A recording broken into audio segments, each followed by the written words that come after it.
Belus. Paano ba mag-press ng piston? Brake piston. Tingnan natin.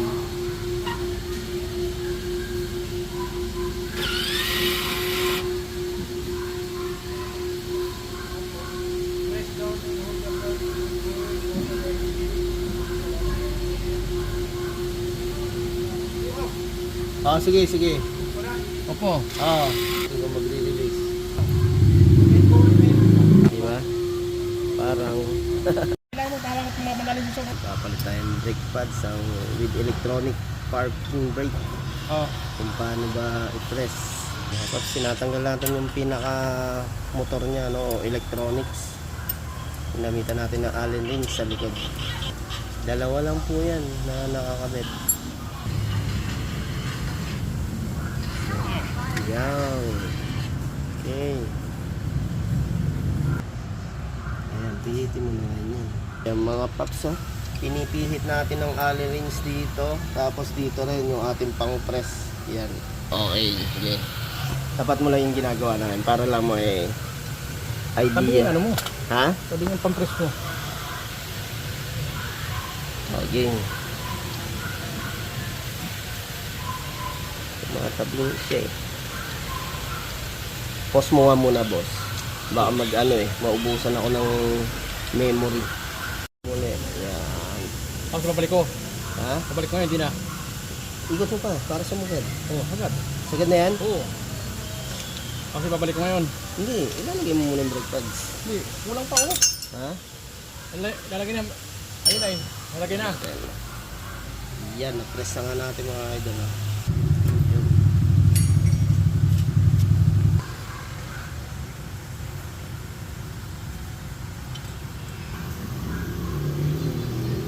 Yung mga paps, pinihit natin dito sa bike press dito para may lumubog yung pinaka-piston nyo. Yun, bili ni boss sa brake pads original 3.5 yung pang likod natin, no? Yung harap Sa Belus. Yun. Alin? Yung motor. Ang pag pogi may-ari, kailan yung pamunas din is ito na, okay na yan. Putulin mo na, boss. Kailangan yung sasakyan talagang linis na yung bagay natin. Isalpak. Yan. Babalik na nga po natin.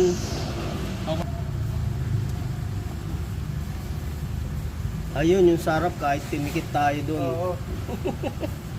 Yan na. Binabalik na natin yung size 14 mga paps. I-engage na niya na lang ulit yung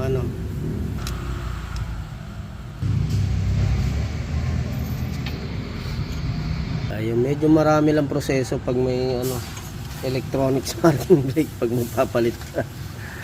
Kailangan mag-release yung ating parking brake bago natin talaga matanggal. Kaya mga paps, higpitan na natin yung size 14. Ito nga. Yan. Ano yun dyan? Okay pa yung gulong mo.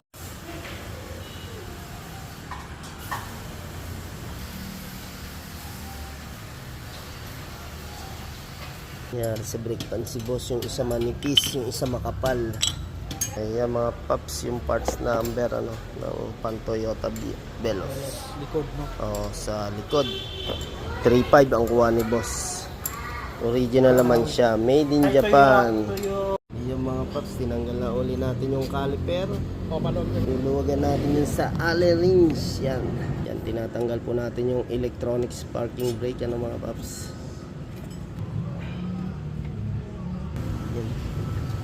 Binabalik natin yung plate mga paps sa original na pads niya, no? Kailangan pa rin natin yan. Yung